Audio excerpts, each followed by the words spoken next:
សួស្តីពុកម៉ែបងប្អូនតាមបណ្ដាញសង្គមបុនលីកសិកម្មឥឡូវមកហាន់ជាមួយក្បាលជ្រូកស្ងោរតែម្ដងបងប្អូនសុំចិត្តសុំ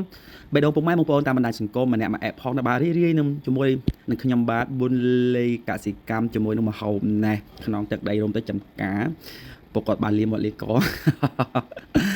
អូខេបងប្អូននៅក្រោមដើមឈើនៅក្រោមរូងអញ្ចឹងទៅស្បូវណាដូចកញ្ចុះលោកអីអញ្ចឹងមកអញ្ចឹងទៅយើងមានការជួបជុំអញ្ចឹងទៅណាមានអីទេបងប្អូនហើយជូនពរដូចពុកម៉ែបងប្អូនតាមបណ្ដាញសង្គមជួបតែសំណាងល្អហើយគ្រប់ពេលវេលាដែលបងប្អូនបានឃើញចូលរួមក្នុងទស្សនាបាទហើយនេះទិដ្ឋភាពហាន់ដាក់មានបងប្អូនជាមួយនឹងទឹកប្រហុកមកឆ្ងាញ់ដែរតែម្ដងប៉ុន្តែទឹកប្រហុកដាក់មកយើងខាប់លើតដាក់ទៅចាប់ជាតិតែម្ដងបើមលក់មកឆ្ងាញ់ដែរតែម្ដងប៉ុន្តែខ្ញុំអាសូរ៉ាមានរយៈឥឡូវបងប្អូនណាដូចមុនទេឥឡូវចប់ហើយបែកលែកឲ្យបងប្អូនហើយហ្នឹងបានត្រឹមតែមកហាន់អញ្ចឹងទេណាហាន់ណាទេប៉ុន្តែឥឡូវ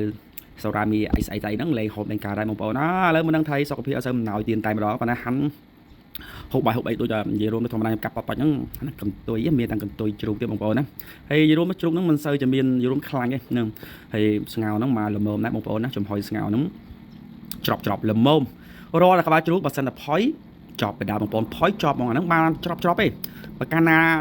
ត្រាំដូចថាច្រប់មកឆ្ងាញ់តែម្ដងហើយមានបបរលក់មកធ្លាប់មកឆ្ងាញ់ដៃតែម្ដងហ្នឹងហើយក៏បងប្អូនចូលរួមផងណាព្រួយនៅខាងស្នាមសុំបេតាជួយ connect ចុះបន្តិចផងណាបាទ